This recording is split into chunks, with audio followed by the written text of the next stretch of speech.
What's up, everybody? Welcome back to another episode of Hops Geek News, a podcast that talks about comic books, movies, TV shows, and we feature a beer of the week.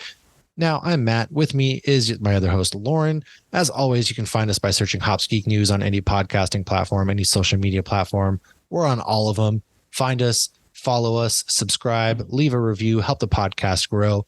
If you want to help support us there, go to patreon.com/hopsgeeknews, where you can get access to exclusive content. You can get our episodes early, join a exclusive Discord channel, and all of that really good stuff. And then you can also find us on the Nerd Initiative, where each week we are reviewing comic books such as Boom Comics, Image Comics, all of those good things. Find us there, read our reviews, share.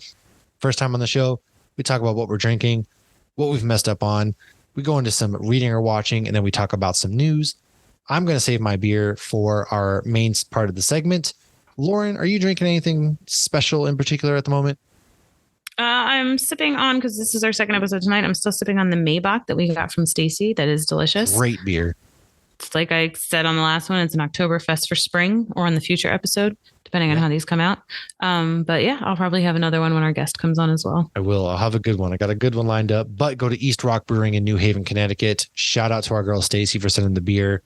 Now, we have to shout out somebody else. One of our newest patrons, Scott. Man, Lauren, you want to take this one away?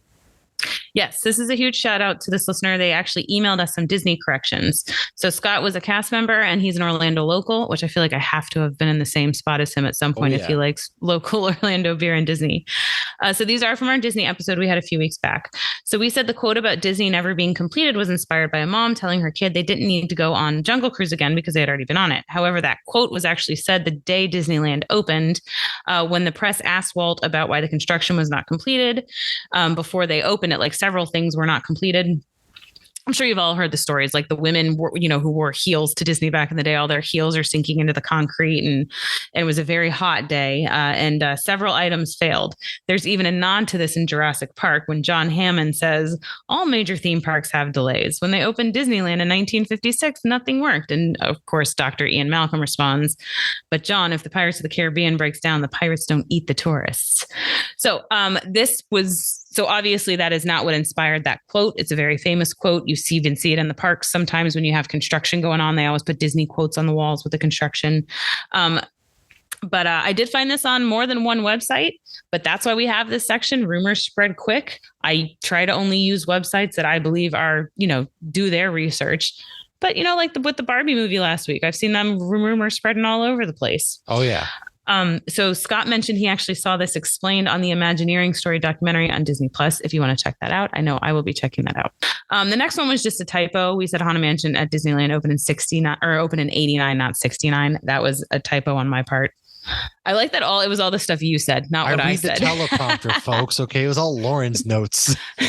I'm Ron Burgundy. I just read what's on the prompter.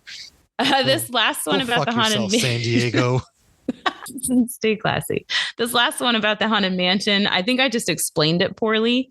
So Disneyland is smaller than Magic Kingdom, and obviously they don't have as much land, so they have to do, put things under things. That's why if you go on Pirates there, you go down the thing twice because you're literally going under something. So this is similar. So the Haunted Mansion there is actually an elevator going down. So it looks like the stretching room, but it's an elevator going down to go under the railroad. While in Orlando, you're literally just standing there and the ceilings go up. So I think I just wrote that wrong. Like, you're not going in an elevator up, because obviously then the room wouldn't look like it was stretching. But yeah, I wrote that weird.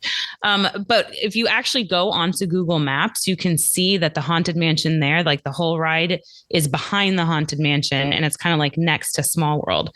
So I even double checked that today because I'd seen it before, but I'm like, I don't want to mess up on a correction of a mess up. Yeah. I mean, Disney's fantastic at all of that. But thank you, Scott. I love it. We obviously won all of our when I got that information. Email, I was so stoked. Yeah, when you screenshot it and text it to me, I was like, hell yeah. I love it. But yes, thank you so much. I love at the end of the email, you put Disney Magic. And this is completely unrelated to a mess up, but it was something I found out today, and this is a good section to share it on. I read an article today. And it was talking about Barbie being one of the first intellectual properties at Disney. Obviously, we see her in Toy Story, and we love her, and she's hilarious in Toy Story. So is Ken. But I did not know this. In the mid '90s at Epcot, there was a Barbie show in the American Pavilion, like where they do Candlelight Processional. I saw pictures of this, and like you can go on YouTube and watch the whole thing. I found the article in Attractions Magazine, and Barbie was actually going through the World Showcase in a pink stretch limo. So cool. I had no idea. I wish that never went away. I get why it did. Me too. I feel like they should bring it back now. But I guess it was like Barbie was traveling around the world in the show. So they made it correspond with Epcot. So that's what I got. That's cool. All right. Well, let's go into what we've been reading or watching. Lauren hasn't read anything except for our upcoming guest's latest comic, which I can't blame her. You've been on, deservingly going on your birthday tour, how was that? It was fabulous. It was a lot of beer. It was 8 days of a lot of drinking, and we did a beer fest. We did a lot of breweries. It was fun though.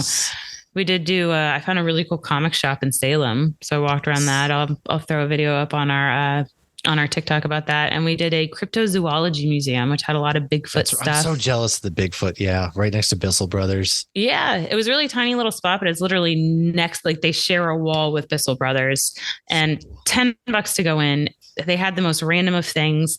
If you've ever been to the Roswell Museum, it was kind of like that, where it was like, because it's all about creatures that haven't all been scientifically proven to be real. Like you got the chupacabra, you got Nessie, you got, like Swamp Thing, and you got obviously a ton of Bigfoot. But it was funny, all the things that this person had collected to put in there. Like there was even a picture of him on the Everest ride, because the Everest ride is all about like Bigfoot, like the Yeti. There was a sign from Matterhorn that was like, it had like Grumpy or one of the again, I'll share a video on our TikTok so you can see some of the pictures. You couldn't take video, but I took a bunch of pictures. And then there was a whole shelf of different themed beers that were Bigfoot. So you had the Great Notion was in there. There was a Florida beer company beer called, I think it was Eight Skunk or something like that. In there, I imagine too. Oh yeah, a ton of Great Divide. Yeah. Nice. There was awesome. Quite a few of them. So yeah, fun little spot. Really cute, really cool. And I did learn some things, like they're called cryptids, which are mythological creatures that haven't been proven. And like Teenage Mutant Ninja Turtles were based on a cryptid from, I believe, Asia. Nice. I didn't know that. I didn't either. So I did actually learn something. Next time. It was cool. At the next one. At least we're going to be closer to in proximity. So those will be easier to happen next time. I have read or watched a lot. I don't think we've recorded since I've seen The Haunted Mansion, which I saw that in 4DX. It was a lot of fun. I thought a little slow at parts. Owen Wilson kind of phoned it in. Tiffany Haddish kind of played herself, but Danny DeVito was great. Rosario Dawson was fun. I liked Jamie Lee Curtis in it. Overall, that movie, they had a lot of great nods to the ride, and doing it in 4DX was pretty fun. So recommend that movie. I did see Teenage Mutant Ninja Turtles Mutant Mayhem. Now, that movie was great. Fantastic. I am here for the animated films making a comeback, and also with dope soundtracks. I highly recommend you going to see that movie. And then I've read a couple things. So I have read Court of Owls, because I do a live show for Nerd Initiative called Turn a Page, where we talk comic books. So I've read Court of Owls. And then, since I've been reviewing comics, I had the chance to read Enfield Gang Massacre, which is from Image Comics. Chris Confield, Jacob Phillips, they took care of that, and they did that. And really, really fun comic. It's about a true story, and it's in the 1800s, 5-day shootout with this gang. And it's Image, so you know what you're going to get. You're going to get really great art. You're going to get some bloody aspects to it. And it's cool to see the Westerns make a comeback again, because it made me feel like a kid again when I was reading it, because my grandfather used to watch Westerns all the time. And then there's a new Netflix show called Mech Cadets. However, it is also a new comic book that sold out this week from Boom Comics. And Greg Pak is one of the writers, and Takashi Miyazawa is one of the artists. And it's really good. If you like Pacific Rim, it's about these kids who saved the Earth from an alien invasion. They have figured out how to bond with these mech suits, so it's kind of Pacific Rim style. And now the aliens are coming back, more or less. But yeah, it is a Netflix show that's out now if you want to check it out. But I highly recommend reading it as well. I haven't read too much. Been busy getting ready to move. I've packed my Legos up. got that good to go. And those are my recommendations this week. Let's go into some news. Now we have the strike, and of course, the AMTP is they're wanting to come back to the table, so they are going back to the table to hopefully negotiate. Hopefully, something breaks on that front here soon. However, due to the strike, we got some pushbacks. So Deadpool 3 has been taken off of the release slate at the moment, so that's probably going to get pushed. I don't know why it was originally November. I don't know why they pushed it back anyways. Well, they probably were ahead of schedule. I don't know. But they knew this was coming. More or less. But, studios are stupid, and the directors are even stupider. Dumber, stupider. Go to stupider to get more stupider. Boys go to Jupiter to get more stupider. Now, Craven has been pushed to August 30th, 2024. Can't say I'm sad about that one. Venom 3 has been pushed to July 12th, 2024. Gran Turismo has been pushed to August 25th. And something I noticed at the TMNT screening I was at is they had like fans that they either paid or did something for, because actors can't promote these films. So after the Gran Turismo promo, they had like fan reactions coming out of theaters seeing it, like best movie ever. And I'm like, first of all, we all know it's not the best movie ever. Second of all, it's like, that's pretty grimy to do. Like they are. So yeah. Kaylee, my daughter and her boyfriend went to something, and it's like you can pay like a discounted fee and you don't know what movie it's going to be. Oh yeah. The Regal Mystery Movie Mondays. Yeah. Yeah. I guess they did that and got Gran Turismo. Yeah. And they said that there were some people that leave in the middle of it because, you don't know what you're going to get. Yeah, exactly. People do that. It is a thing. Surprisingly. But I believe they liked it. So, I mean, it's got David Harbour and Orlando Bloom. Yeah. Mm-hmm. I was getting there. I just had to think of his name. Yeah. It's not like I live in the city that his name is or anything. The John Wick prequel series, The Continental, will premiere September 22nd on Peacock. It will release weekly. I Am Groot has new episodes releasing on September 6th. Season 2 is coming out. And then the live action Little Mermaid will be on Disney Plus starting September 6th. And last but not least, much like all of my relationships in high school, are we on again? Are we off again? I'm not really sure. Neither is Gal Gadot, who swears that she has had conversations with James Gunn and Peter Safran that Wonder Woman 3 is going to happen. Wonder Woman 3 is happening. And apparently it's not. There have been no such conversations. So take that for what. If Wonder Woman 2 had been as good as Wonder Woman 1, I would care more. At this point, just like reboot it all, get all these old actors and actresses out and just start Henry fresh, Cavill, man. bring him back. Yeah. Barbie has hit the $1 billion film club, so it's still doing awesome. Ryan Gosling's I'm Just Ken song from the Barbie movie has hit the Music Hot 100 charts. We actually talked about this piece of news, I think, on our Disney episode about the Hatbox Ghost, and that was just a rumor on if it was coming to Magic Kingdom. It has been confirmed. It is now coming to Magic Kingdom. Donald Glover is apparently teaming up with his brother to write a Lando Disney Plus series. All I'm going to say is I hope that they have watched and read all of the Lando canon stuff. Keep it consistent. Oh, yeah. And yeah, I'm here for it. This one's a bit of a rumor. So Epic, the new Universal park that they're currently working on, based on aerial photos, it looks like they will have a Harry Potter themed area. However, it does look like it will most likely be a Fantastic Beast themed area. Again, this is rumors, but it's rumor based on due diligence of aerial photos. And my last piece of news is not happy news. We lost Paul Rubens, aka Pee Wee Herman. He is and will always be Pee Wee Herman to me, even though he's been in many different things. Obviously, Batman. That was very much so Fat Albert. He was really thinking of. Yes. Oh God. I still can't hear the Tequila song without picturing Pee Wee Herman dancing on a bar. We should do a large Mara Pee Wee's Big Adventure episode. We can. We should do it live from the Alamo in their basement, in the Alamo's basement. Ooh. But he sadly lost his battle with cancer at the age of 70. So nobody knew he even had it. This is even crazier. Well, I mean, honestly, that makes sense. If you're like famous, like, do you want that kind of like attention? No, that's true. So, yeah. Well, that's what I got. We are going to roll into our main topic. Come and join us as we go on this fantastic adventure, and we'll see you in a minute.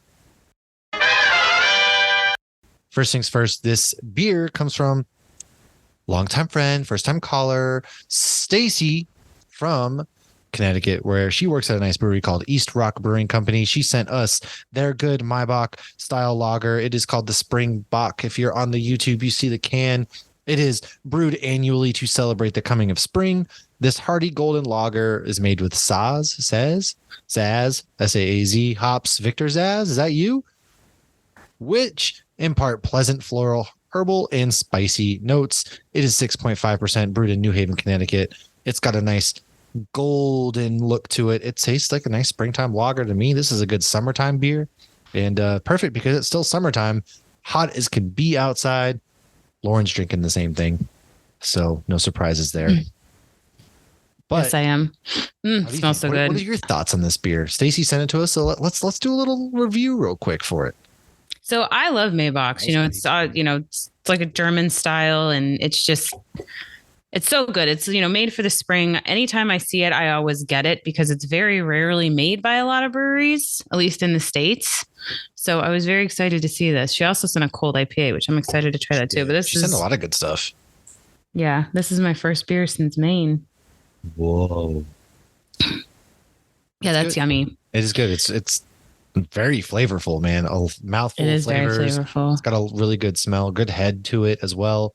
Nice golden, look to it. So I like it. It's Oktoberfest for the spring. It is. It is indeed. Well, speaking of Oktoberfest, let's roll into some spooky stuff because we're going to talk Supernatural today. Season 6. We haven't talked it. If you know, we were doing Supernatural Fridays for a bit. I got sidetracked.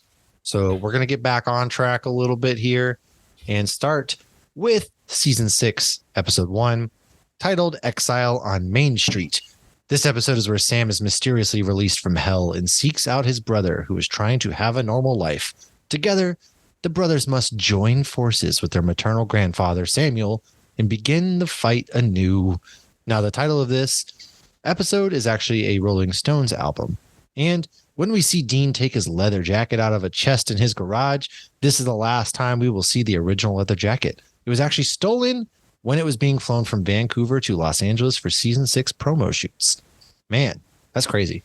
Honestly, I was okay with it because I always felt like it looked too big on him. Like it was his dad's jacket. So I felt like he almost still looked like, a little kid trying to wear dad's clothes when he had it on. Yeah. So I was kind of, I felt like it was a happy accident. It was ready to retire the jacket that was too big for him. Because he's not a small dude. He doesn't need to be wearing clothes that are too big for him. They're both big dudes. So that's funny that they would find clothes that were, bigger fitting because it's a product of the times. I mean, the mid 2000s clothes weren't tight fitting yet. Unless you're in the scene. They were for girls. That's fair. It was low rise. That's right. What's funny is I was listening to the Then and Now podcast and they had Misha Collins on there and he said, his arc was only supposed to be 3 episodes. And so they gave him the suit and the trench coat and it was all too big, but he didn't say anything because it was only 3 episodes. And then he said then he got brought on as a regular for the next season. And finally he said to wardrobe, I have to really tuck this shirt in the back and I really have to do this and that for this to fit. Can I get smaller clothes? And they're like, why didn't you tell us sooner? Of course we can get you clothes that fit. But yeah, so this episode was the one where, Sam's just living the, what looks like a normal life. If a normal life is still having holy water and, shotguns with salt filled in them underneath, but you see him going back from, doing the salt on the eggs, he's making breakfast and then the djinn is messing with him and he's making it look like, things are happening that aren't happening. And he sees yellow eyes. I'm trying to refresh Matt's recollection because I know it's been a minute since he watched all these. Any of that coming back to you? Vaguely, they play the song at the beginning. I half remember this season. I'll be honest. It was a good season. So it was because in this season, you're really Sam, obviously the overall arch of the season is that Sam's soul turns out that it never left hell, And right. so we don't find that out till about halfway through. Right. Obviously spoilers galore because we're talking about the season. Oh yeah. Sam's soul is still stuck in hell, but we don't realize that. And Dean is living a happy life at this point. He's got his ending, or did he? And he's not happy or he's satisfied. I was happy for him, but he's not happier. No, you're right. No. And then they go later and you see when Cass is telling the story and he's watching him do the leaves and you can't just hang that up. I think he really did care about Lisa and Ben, definitely. Oh, for sure. But so let's go to the next episode, because the next episode, I can't imagine you wouldn't remember. Men.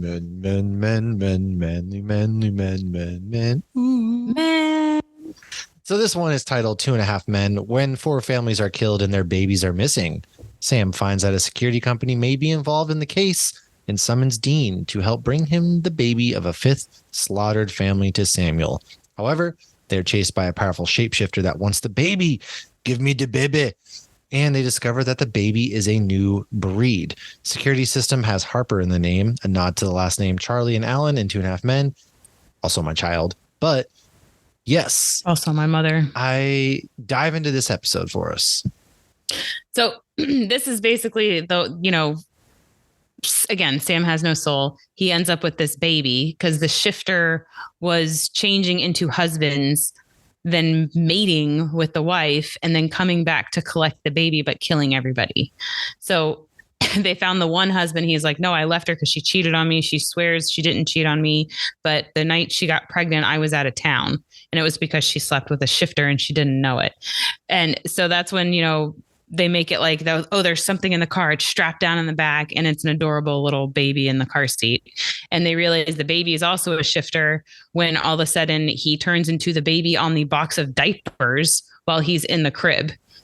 And that's when they realize. But remember, the shifter was the alpha shifter. So this is when you find out, because what's happening in this season, they brought Samuel from heaven and they brought Sam from hell.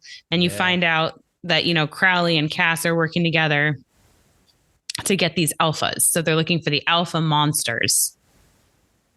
I do. So I do remember a lot of it because they were catching the vampires and stuff as well. Why does everybody keep calling me? Hold on. Jeez Louise. So that's basically the second season. Obviously it's kind of funny because you're watching them deal with a baby, which is completely brand new territory. But of course, Dean all of a sudden is like, yeah, at least his sister has a kid or a baby or whatever. Well, so Dean's very family man at this point because he was playing stepdad, which they do a very good job making you think multiple times that Ben's really his kid. Because like the writers did confirm he's not, but he's not. Obviously, Lisa would have told him if she was. I like how she's like, yeah, I have a type. I mean, I'm not gonna lie, Chris and Josh look very much alike. Yeah. Well, episode 3. Speaking of a type in men, the third man. When 3 policemen are struck down by the plagues of Moses, the brothers investigate, calling upon Castiel. He reluctantly appears, explaining that the murders are caused by the staff of Moses and that there's a civil war in heaven. Now, the episode gets its title from 1949 Orson Welles' noir film, The Third Man, which tells the story of a man who finds out that his friend, who he thought was dead, is actually still alive. And he's pretty corrupt at the same time. This is similar to Castiel finding out that Balthazar is alive. The kid was Aaron, also name of Moses' brother. And the same thing happened to Lot's wife. Iodize the poor sucker, and your kitchen is stocked for life. That's pretty cool. Lot was forewarned by angels of destruction. That was what Balthazar said. Lot was forewarned by the angels of destruction of Sodom and Gomorrah. As he and his family left Sodom, his wife looked back despite the angels telling them not to, and she was turned into a pillar of salt. There's never any the Bible is just full of not happy stories. Well, when an angel tells you to look away, you can ask Pamela as well. She got her eyes burned out. Yeah, it's I warned her. Never understand. The Bible's just such a hateful, dark tale. Why are people so bent on living by it? There's nice parts too. I only read the kid version as a kid, so a lot of this wasn't in there. It was candy coated. Jesus loved everybody, and the end. When in reality, it's like this person got their hand cut off, this person died, and then Jesus was nice in the ribs. Yes. Well, Jesus was stabbed in the ribs. I know that, but Jesus was nice. Everybody else, maybe not so much. Some of them were nice. I don't know. Helping the people, and then you got snitches, and they didn't get stitches. But anyways.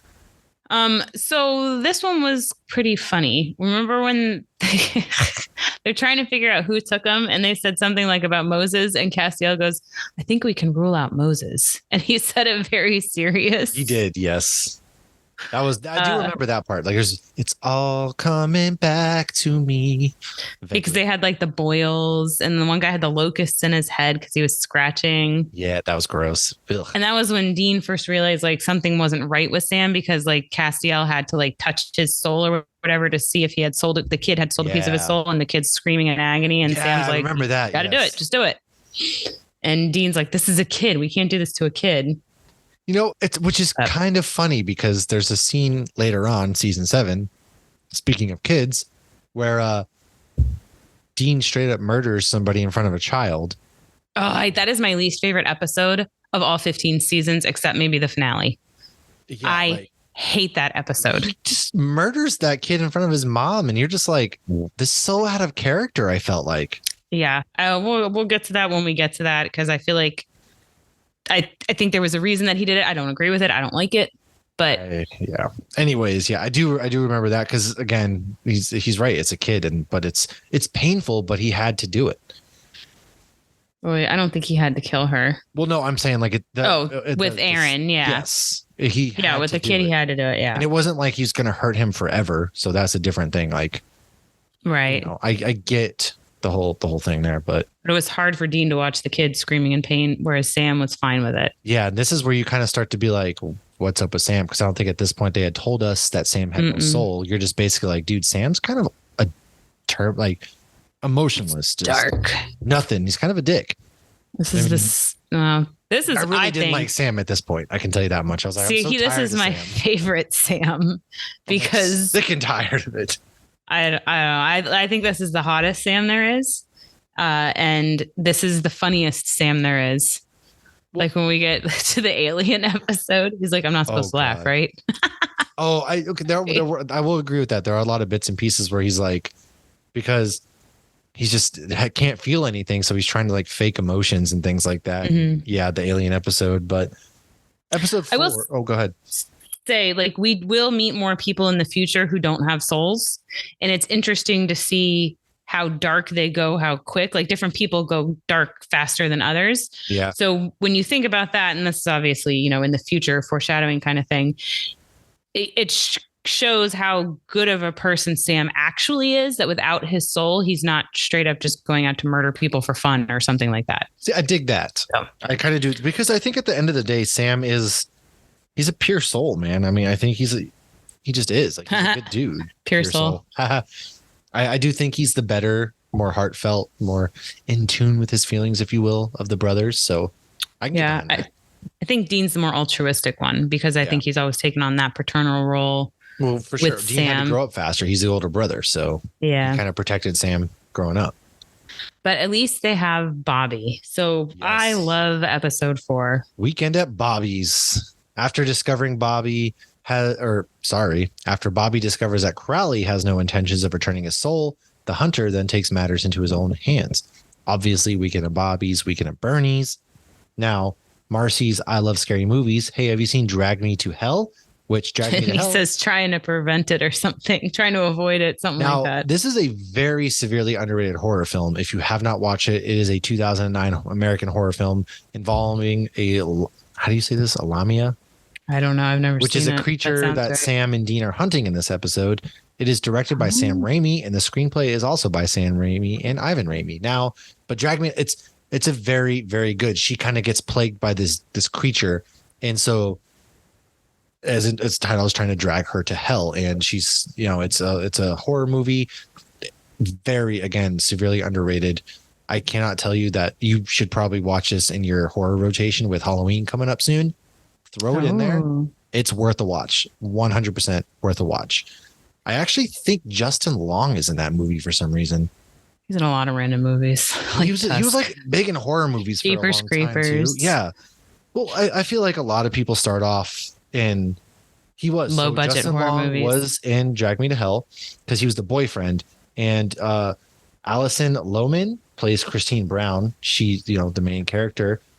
And you might remember her from such things as, I've never seen any of these movies, but she was in Urge, The Vatican Tapes, Gamer, Drag Me to Hell. She was in Beowulf, the animated one. But I don't know any of those either. She was in Big Fish. I love Big Fish. She wasn't Big Fish. She played That's a Sandra in Big fantastic Fish. movie. But anyways, yes, great horror movie where a lone officer evicts an old woman from her home, and then after she does that, the old woman curses her, and she finds herself being the recipient of the supernatural curse, where she tries to go to a seer to save her soul, while evil forces work to pull her into hell. And from there, yes. Well, this was a great episode, though, because it wasn't about the boys. It was all about Bobby. And it was just showing like how much Bobby does for everybody else and how little respect he gets. He even brings that up, because isn't this the episode where he's trying to like talk to Dean, and Dean's like, I just don't have the time, Bobby. I don't have the time. And Bobby's like, now I listen to you boys bitch and moan non-stop. And I was like, Bobby, go off king. Yeah. Because he's the guy in the chair. Everybody just, Bobby, I need you. Bobby, I need you. He's there. Rufus shows up. I got to bury a body in your backyard. Yeah. And he's just like, ugh. But like, and then Jody shows up with the other cop, and he's like, why'd you let him go back there? I got a body there too. That's yes. And it just shows the lengths that Bobby is willing to be as a friend, and how he's raised Sam and Dean.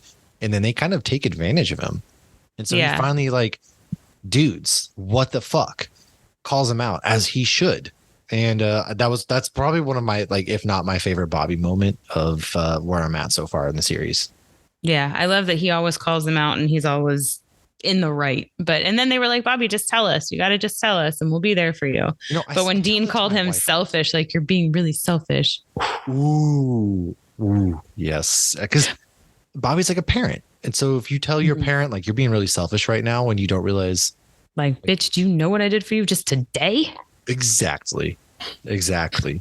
Remember, my mom used to say, I brought you into this world, I can take you out. I feel like that saying went away. It did. But it used to You can't say that to the kids anymore. Say it anymore. No, but you're right. And I have the same fallacies where you have to tell me sometimes where I don't recognize things. You have to like call me out on it. And then I'm like, oh, I guess you're right, to kind of reset. Cause I get very like narrow minded as well. So, I mean, we're all in our own head. The thing is, if you can, learn to be somewhat self-aware and listen to people. But yeah, we're all in our own head, 100%. No, this was a good episode. I like this one. Yeah, this is a fantastic one. And I love that the body's gone. Yeah. But how great was that when he was like, you were supposed to stab it, I don't know, 12 times instead of 8 or something like that. Yeah. And then he's like, well, how'd you get rid of it? And he's like, wood chipper. And he goes, all right, I guess wood chipper jumps everything. Because it grounds the body up into like nothingness. So he's like, all right. Right. Unless it's like the Terminator, it's probably not going to goo back together. Yeah, right. So just need to travel around with a wood chipper. A wood chipper everywhere. Just Fargo all the monsters. If you're going to all these random places, you never know when you might need a good old fashioned wood chipper. No more libraries, no more research, no more Samsung. So get this. Well, ghosts, you probably can't kill a ghost with a wood chipper, but Very true. You want to bet? Actually, what's funny? In the most recent, a wood chipper comes into play in the most recent Evil Dead movie as well. You know how they defeat the spoilers, 3, 2, 1. They defeat the thing by she kicks it into a wood chipper. So maybe they learned that from Supernatural. Wood chippers buy stock. You never know, nice. Especially if the apocalypse is on the horizon. You never know these days. I don't have a wood chipper. What will I do? I don't know. You're not going to survive. So episode 5, you will not. Yeah. Oh, I do want to make a comment real quick. Ahead. So one of the things, obviously, I love about this show that a lot of people don't realize because it's a CW show is they're incredibly dirty and always making dirty jokes. They just have to do it subtly. So when Bobby calls him, and obviously he traps Crowley, but he traps him with the blacklight paint. And I love that when he turns the light off and Crowley realizes he's trapped because he can't, smoke away or snap away. Yep. And he goes, I hope that's paint. So you really have to listen to every single thing Crowley says. It just makes every episode he's in so much better because he's always making dirty jokes. Always. Okay. Well, this for a CW show, this was like it pushed every envelope it could. Yeah.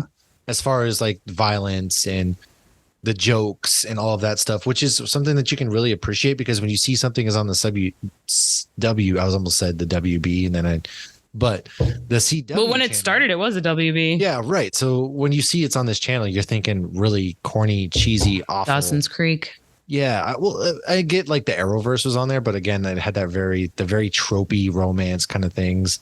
the writing was bad in a lot of it.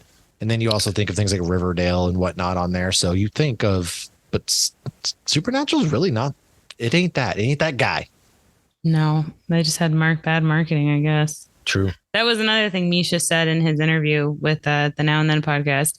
They're like, had you seen the show before? He goes, no, it looked really bad. The posters looked stupid. Yes. All right. So Live Free or Twi Hard. Now, this is the funny Twilight-esque episode where a vampire links the disappearance of a number of girls. Sam and Dean track down the bloodsucker who sinks his teeth into one of the brothers. Now, again, this is the episode with a lot of Dracula and Twilight references. They are hunting for this vampire den, which they find. And this is really the first time where you're like, dude, seriously, what is up with Sam? Because he lets Dean get bitten and turned into a vampire. Yeah. And Dean sees that. But it was interesting to see Dean kind of struggle with all of it. And then I like when he's like, where are you going? He's like, newsflash, vampires pee too. But obviously it was hilarious when he tracks the one guy down and he's wearing glitter and he's like, glitter. And he's like, he's like, does that really work? And the kid's like, yeah. And he's like, huh. Like Dean's like thinking like, maybe I should wear glitter. I do like in this episode when he's like dying and he goes to see Lisa and Ben again. But it is also very sad because that's where again, simple conversations, because she knows his world, could have been like, I was bit by a vampire. Right. I'm dying. Like that could have solved anything right there. Instead, he goes and he acts weird. He yells at Ben pretty severely and things get really ugly there when she's very versed in what Dean does. And she's very understanding about it all. Yeah. So a simple, like, I was bit by a vampire tonight. Boom. But I guess you got to create strife where there is none sometimes. I feel like he just always wanted to shield her from all of it as much as possible. But I also felt like, they should have been wearing anti-possession charms. Like, I don't understand why they don't give those to every single person that they are around or know. Yes. You learned in was it season 5 that when Dean went back in the past, like, why didn't Mary have anti-possession charms on those kids? I'd be sewing it into all of their clothes. I'd be tattooing on you as a baby. I don't even care. Right. You're getting tatted and it's with one of those things. They just have like, after every bath, they get a new tattoo. Exactly. But so, well, even, Bobby knew at the beginning, and like, John never figured that out in all the years he was hunting. He never figured that out.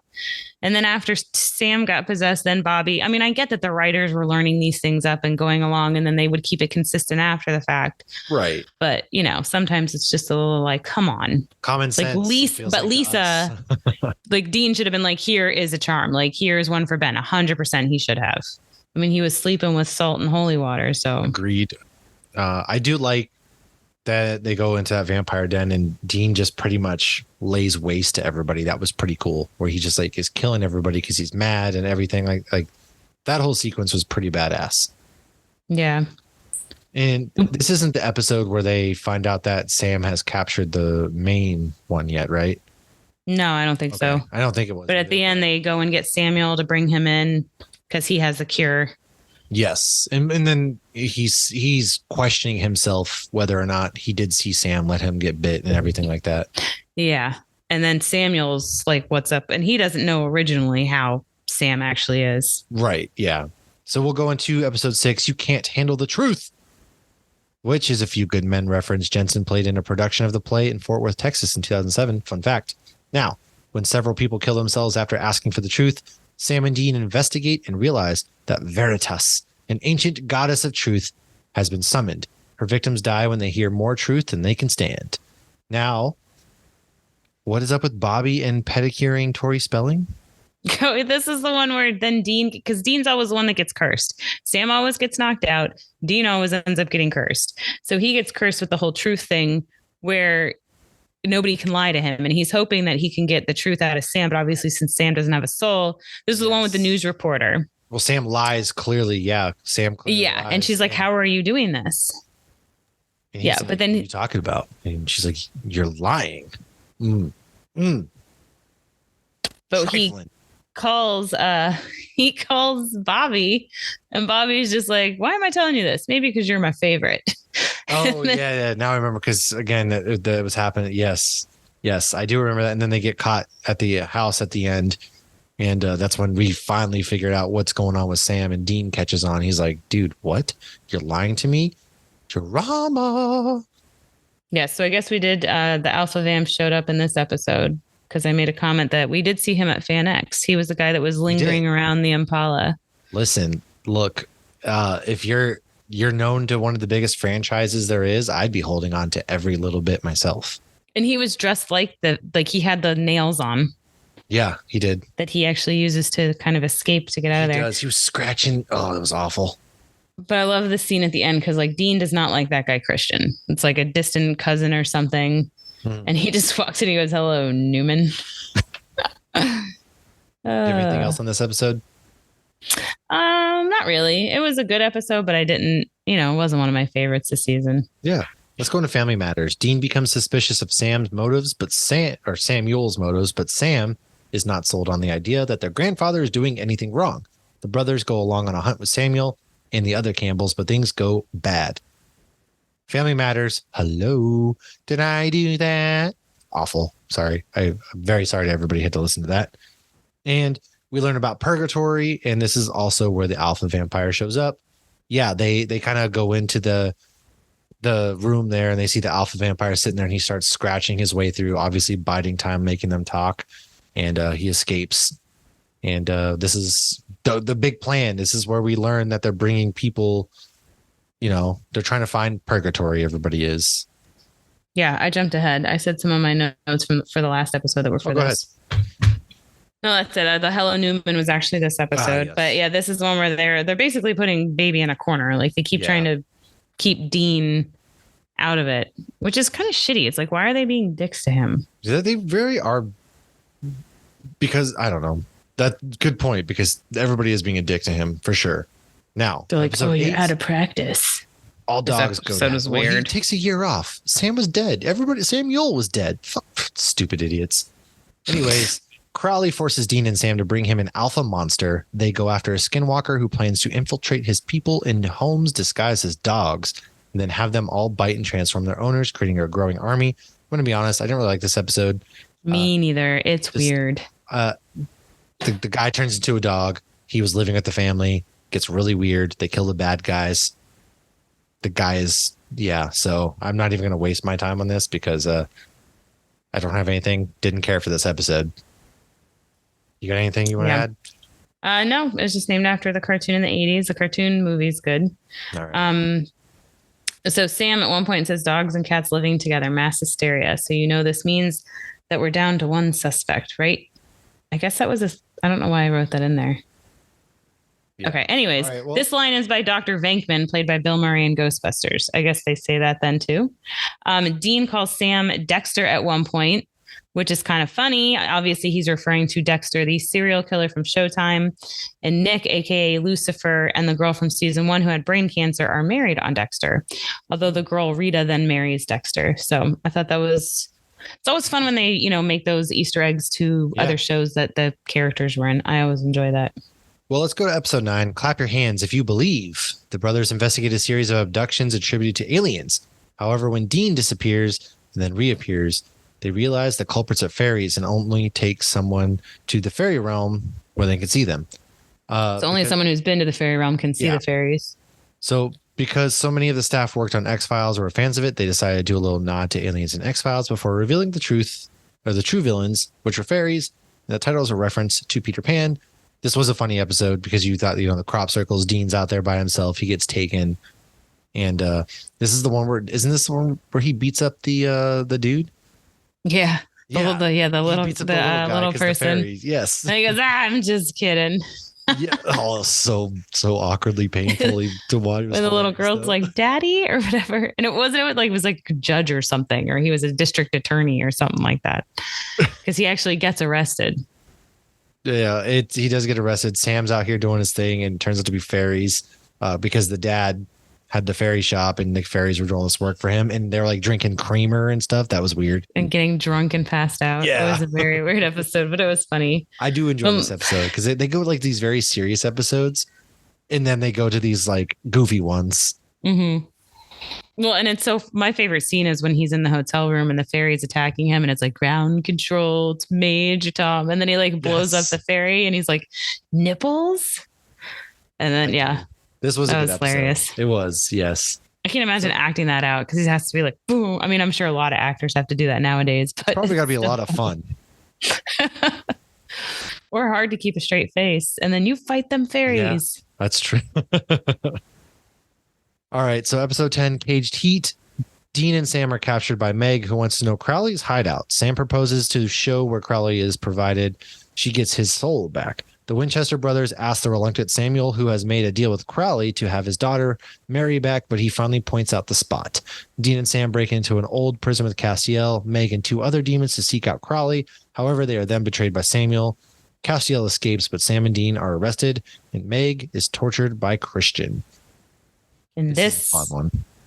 This is, because this is where Cass learned something from the pizza man. Cass is watching them Pornhub an awful lot, apparently. And the title of the episode is reference to the 1974 movie Caged Heat, which is a classic in the women in prison exploitation genre. Now, Sam is using an indie movie to lure Cass, and then Crowley. That was hilarious. Remember when he goes praying to Cass? He's like, "Oh, we found a one of the weapons from heaven," and I think it was the Ark Covenant. And he's like, "Oh, it's the Ark Covenant, and it melts people's faces or something." Yes. Basically. And then when Cass shows up, he's like, "You idiot! That's Indiana Jones and the Raiders of the Lost Ark." I do remember that now. Yes. And now Crowley also tells Cass he hasn't seen him all season. It's like Crowley knows he's on a show breaking the fourth wall. Nobody else is aware. It's pretty good. But this is where things really start to unfold at the same time. Sam is not Sarah Samuel, has ulterior motives, and his whole crew of Campbells are just a bunch of assholes. And so our Sam is finally starting to see this. Yeah. But I mean, it was so good though when Cass is watching the porn. And then Dean's like, "You're not supposed to watch porn in front of a group of guys." And then he makes the comment, he's like, "And you don't talk about it." And then when Samuel walks in, he's like, "This is what you guys do, watch porn with angels." And Cass is like, "We're not supposed to talk about it." Ridiculous.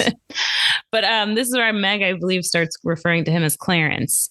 And this is a recurring thing that you see even episodes that Meg's not in. And it's cute because I don't think Cass ever learns why Meg calls him Clarence. He doesn't have that It's a Wonderful Life reference in his head because he has no pop culture. That's right. All right. So there must be so much cable in hell. All the demons know all the pop culture references. They must true. Like they have nothing. Hell sounds kind of like a dope place. If you just get to watch TV all day, I mean, why are you all trying to escape so often if all you have to do is just sit down there and watch TV all day? I mean, Lucifer clearly has cable in the cage because he knows all the references too. For sure. Let's go to episode 11, Appointment in Samara. Dean decides to bargain with Death to get Sam's soul back and has to accept a wager. Meanwhile, Sam refuses to take the risk of getting his damaged soul back and prepares to cast a spell to prevent Dean's efforts. Yes, this episode is heavy. Like I said, we go from heavy to lighthearted to heavy because Dean basically accepts a wager that he has to hold or do Death's duties for 24 hours, and then they get Sam's soul back. Meanwhile, Sam's like, I kind of like not having a soul, and he wants to sabotage the whole thing. And so, right, the title of the this is the one.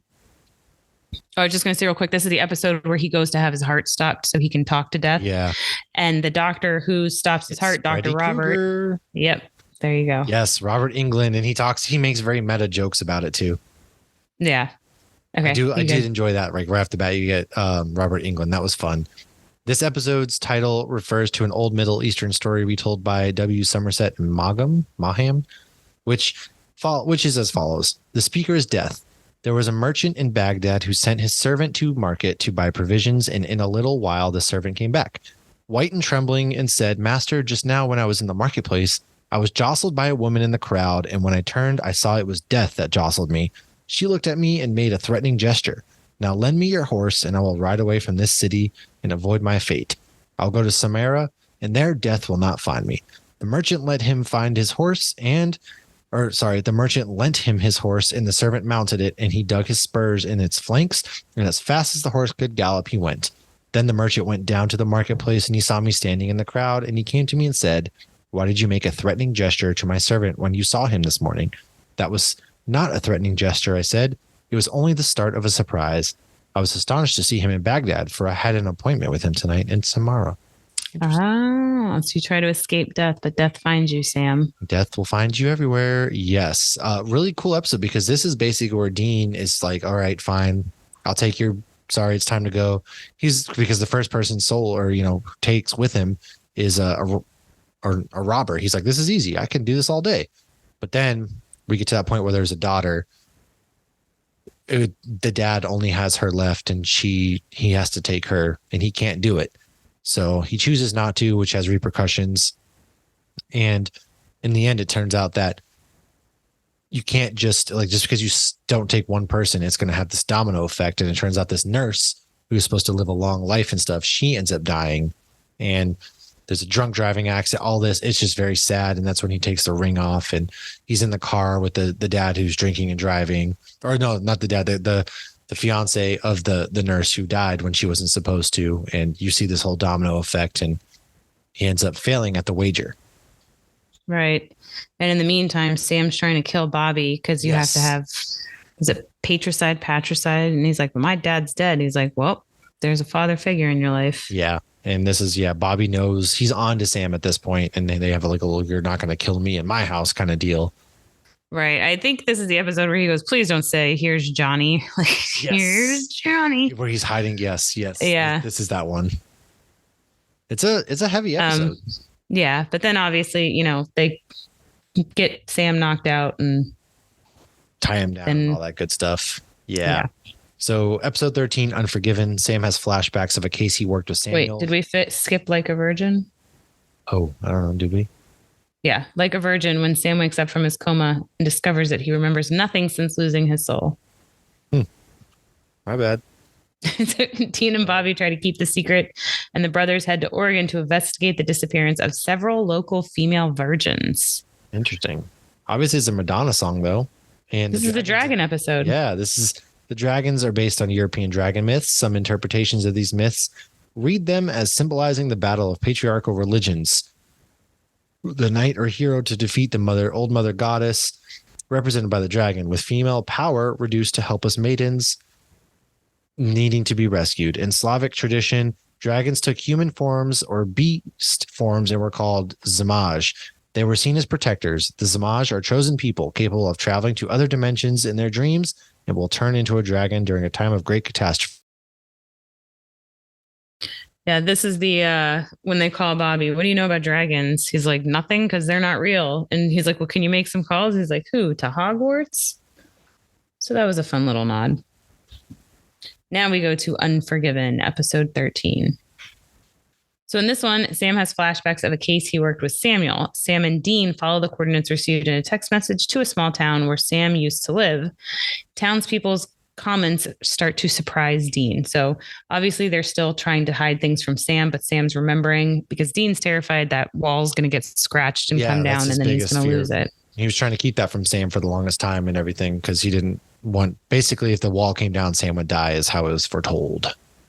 Right. I believe this one is in Rhode Island. This is when they're dealing with the giant spider thingies. But Unforgiven is a Metallica song. It is. Okay, so this is the one where they realize that the connection of all the new victims is Sam. He basically slept with all of them or their significant others or something. Soulless Sam was apparently very horny. And Dean asks, what are you watching? And Sam says, just trying to catch up. This is a great line. He goes, so Mel Gibson really took a turn this past year, huh? And Dean said, or he's possessed. Seriously, think about it. Obviously, this was referring to when Mel Gibson, that abusive phone call came out to his girlfriend and there was allegations of domestic violence. He was going anti-Semitic and homophobic. And this episode aired around that time. So I thought that was pretty funny that Dean's just like, or he's possessed. Makes sense to me. Yeah, for sure. But that was the one, the guy with the creepy, they were getting infected.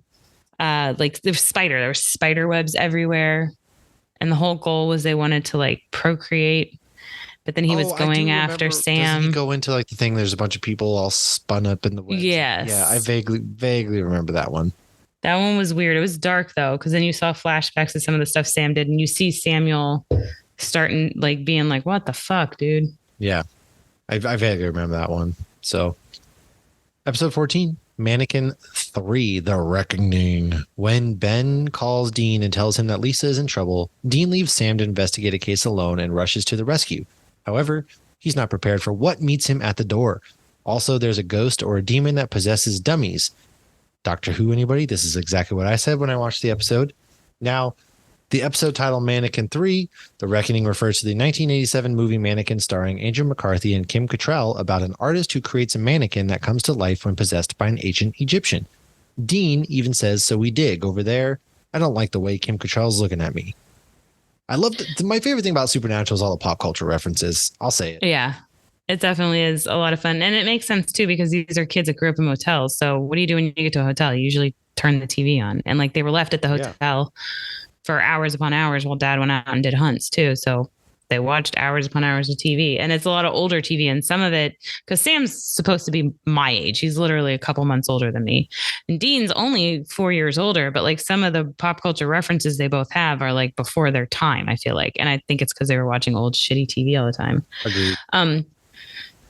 So yeah, this is the one. So when Dean went back to the house, Lisa was going on a date. And that's when Ben's like, but this is the third date. I know what that means. I watch TV. And this is the one with the girl who accidentally died because they were making it like she had a secret admirer. And then so all these mannequins were coming to life, like the skeleton in the lab. Yeah. And the one guy had like the blow up doll or the whatever, the sex doll. Yes. I vaguely remember that one. Yeah. That was the creepiest. That was by far the creepiest. Yeah. Yeah. Well, I don't remember too much of that. So let's go on to the French Mistake, which I do believe this is probably like the best Supernatural episode to date, in my opinion. Isn't this the one where they're in like or maybe it's not. This is the one where they break through the fourth wall. It might be. So oh, never mind. You're right. I was thinking of a different one. So this is protect Sam and Dean from a surprise attack from Raphael. Balthazar sends both of the boys into an alternate universe where their lives are a TV show called Supernatural. Now, there's a lot of fun facts, such as Mel Brooks' movie Blazing Saddles. At the end of the movie, the action from the movie, which is set in the Old West, crashes through a wall, breaking the fourth wall, onto the set of a musical on the Warner Brothers lot. The song being performed in the musical is called The French Mistake.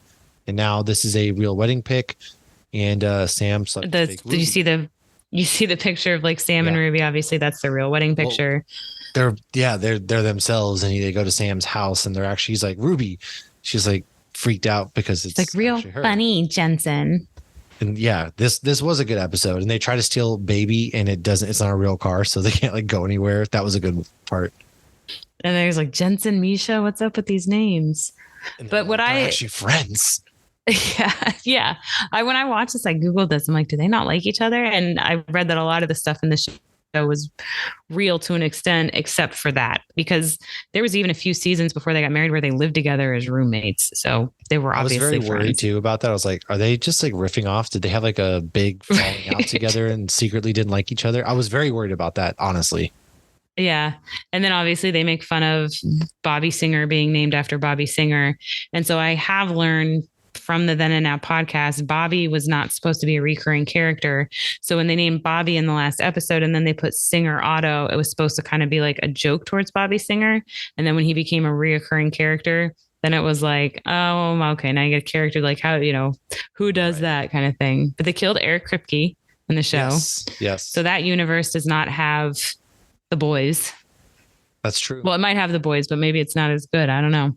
Good. But enjoy. Yeah, this episode was fun. One of the things I find really funny, though, is you see Sam go upstairs with fake Ruby. Like, obviously, he did have feelings for real, demon Ruby. So he like looks around and he goes upstairs like, okay, I'll go sleep with her. That sounds fine with me. How could you not? Right. But it's just so funny. And they're like, well, how do we learn that he's taking the Uber home and everything? Like, yes, to my house. And they're maxing out their credit cards. Yeah. It's like you wonder if that's a real like multiverse and these guys, like, where are the real Jensen and Jared? Yeah. And like they come back and they're having to file bankruptcy. It was good. This was a good episode. Now let's go into Celine Dion's My Heart Will Go On, the title of episode 17. Oh, we skipped another one again. What? And then there were none. Oh, I'm sorry. Take this one away. My bad. I mean, the Titanic one's a great one.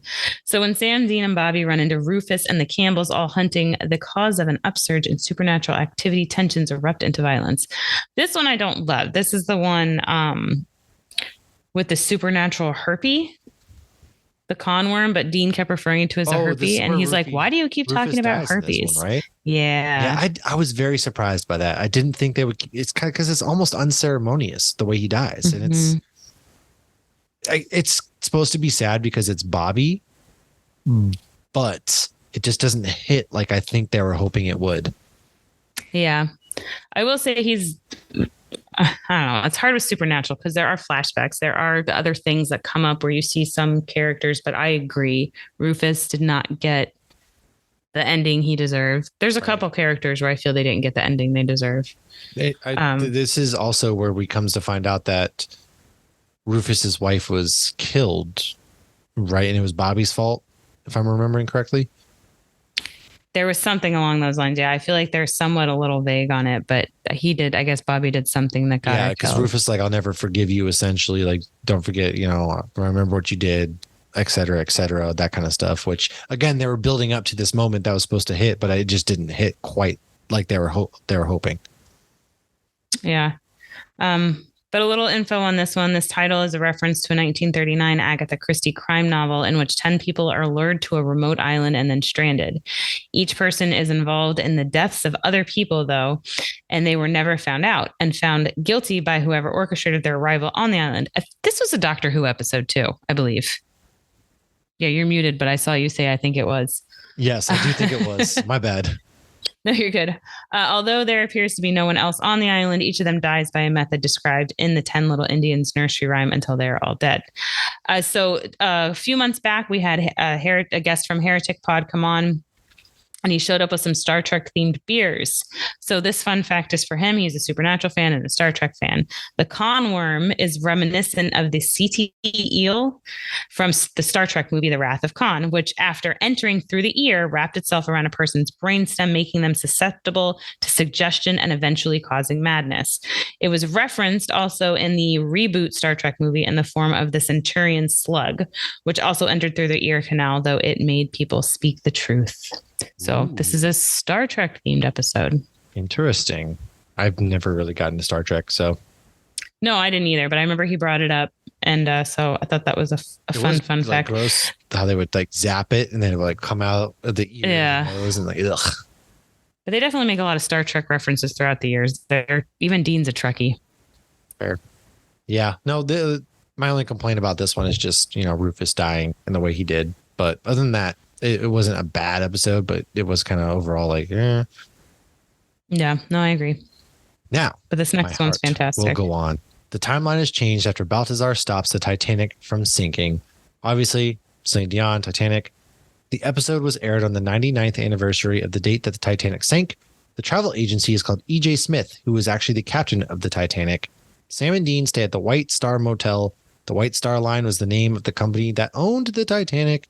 I do love this because they keep making like they're talking about the Titanic. Like, what do you mean it's still alive? And the whole premise is they have to like let the Titanic sink.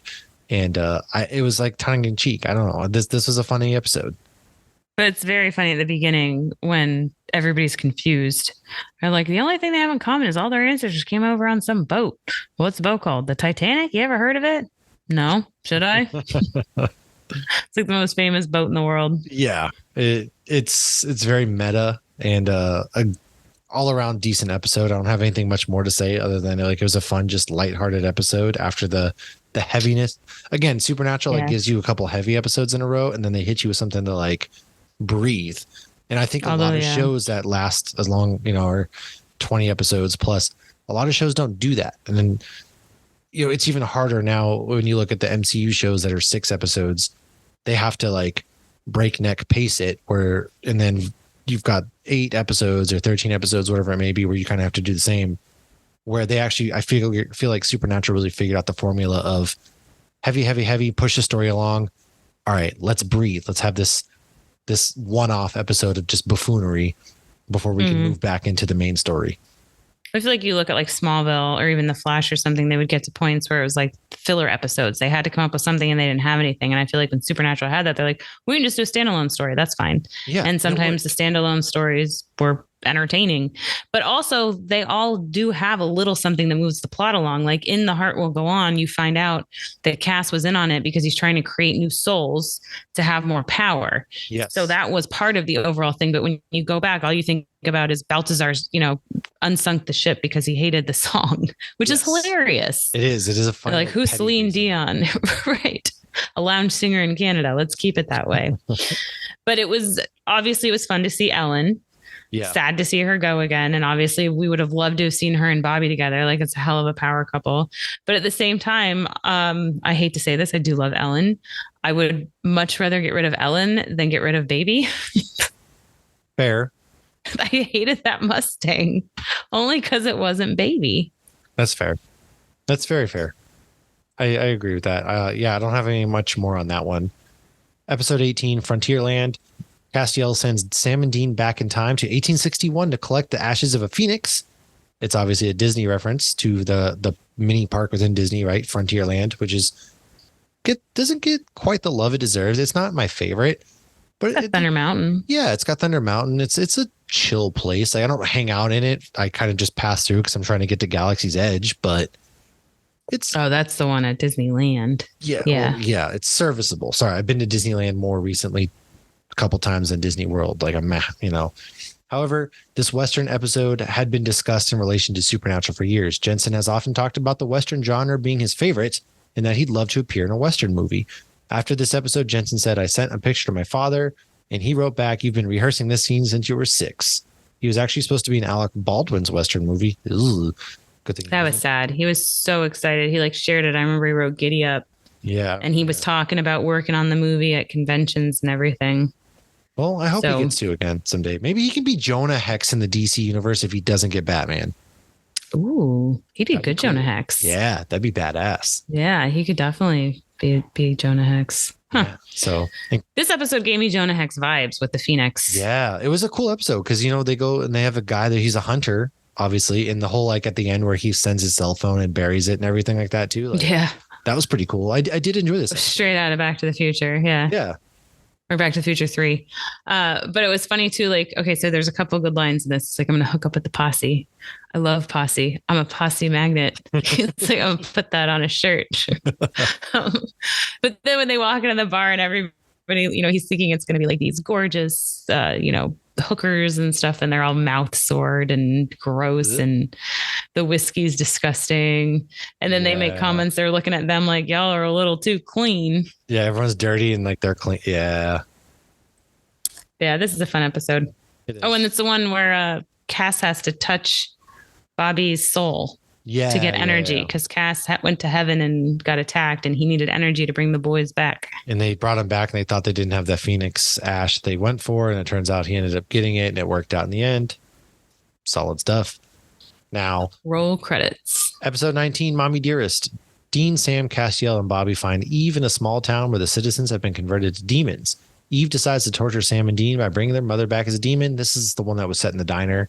Now, Mommy where Dearest, he calls, Mommy Dearest is the name of a tell-all autobiography by Christina Crawford, who goes into detail about abusive childhood at the hands of her mother, actress Joan Crawford.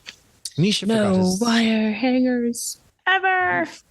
Misha forgets his line, so he just looked out the window, and Jared said he thinks his feelings were hurt after Dean called him a baby in the trench coat, which is pretty funny.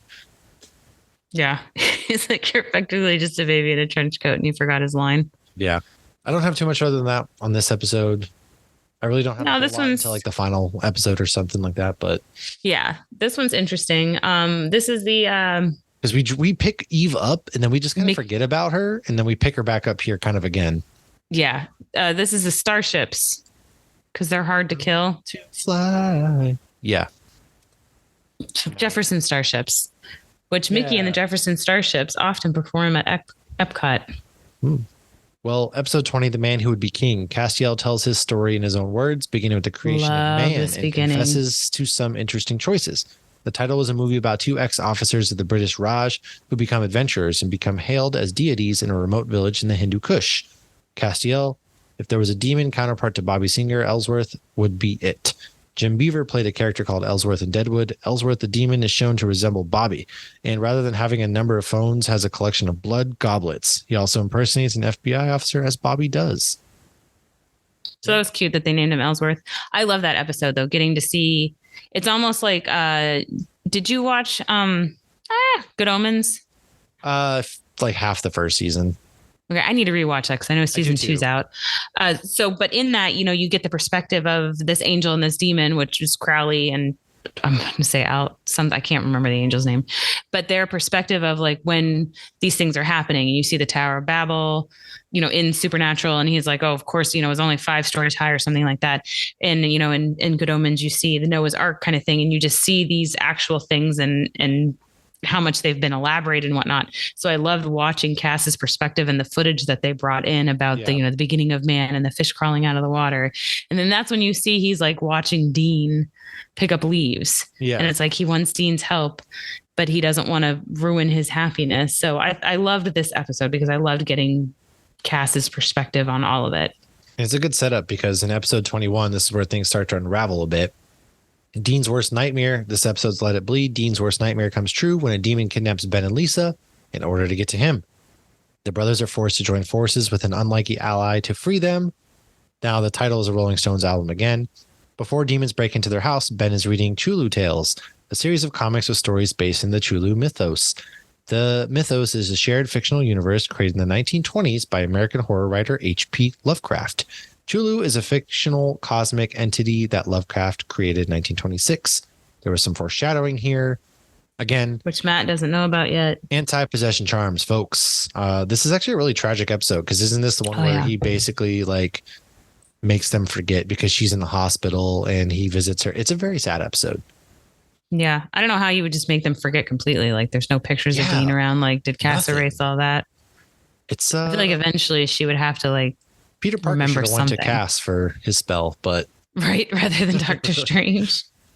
Yes, it's a very sad episode, which leads into our final episode of the season, The Man Who Knew Too Much. The wall comes down on Sam's head and all hell breaks loose. Dean and Bobby are, for once, at a total loss as to how to help him and are forced to stand by and do nothing while Sam breaks. The battle. Cass broke his head. Yes, this was actually Cass's heel turn episode, as it turns out. Now, the title was an Alfred Hitchcock movie. The book Sam finds in the bar is The Haunter of the Dark, a horror story in the Chulu mythos that was written in 1935. Now, also by H.P. Lovecraft. Everybody's looking for Pete Purgatory. Cass was working with Castiel and then betrayed Castiel. Cass ends up getting all the power, or that's what I meant. I said Castiel. Why did I say that? I don't know. Because they're the same fucking person. Idiot. Yes. Crowley and Castiel were working together. And that's when Crowley was betrayed, and now Castiel gets all of the power and kind of goes like, I'm God now. And it, damn, like Cass, you were my brother, Anakin. I loved you. One of those moments. I think Cass still thought he was doing good. I think Cass always thinks he's doing good. He does, from a certain point of view, right? Because you're never the villain in your own story. Mm-hmm. Well, and you even was one of the parts, I don't remember what episode it was, where they realize, okay, he must be working with Crowley. It was because they're like, Superman doesn't just go dark side. And then Cass makes a joke. He's like, yeah, it'd be like Superman going dark side. It's like, oh, Cass. Yeah. You don't even know what any of that means. And you just screwed yourself. I will say that I do appreciate. So everybody was basically like seasons 1 through 5 are the best Supernatural ever. So season 6 was really strong for having new leadership, so to speak. I thought it was a really strong season. Yeah, it has a lot of fun episodes. I think what some of it, maybe the overall arching story isn't the best that season. Maybe that's what, It's kind of like loose in parts, like because you go from the vampires to purgatory overall, and it kind of gets kind of muddled in the middle. But I think overall it ended on a really good note. Yeah, I don't have any complaints. I liked it. Obviously, I do always, anytime Cass and Dean are butting heads, I'm always like, no, just make up. You guys are fine. Once. You guys are best friends. Yeah. And obviously Dean views him as Superman too. So that makes it even sadder. He's, right. Superman wouldn't do that. So he has Cass clearly up on a pedestal to an extent. Agreed. No, but strong episode. I liked it, or season, I should say. I am working on season 7. Bear with me. We will get to that soon. Lauren, do you have any final thoughts? No. We'll see you in season 7.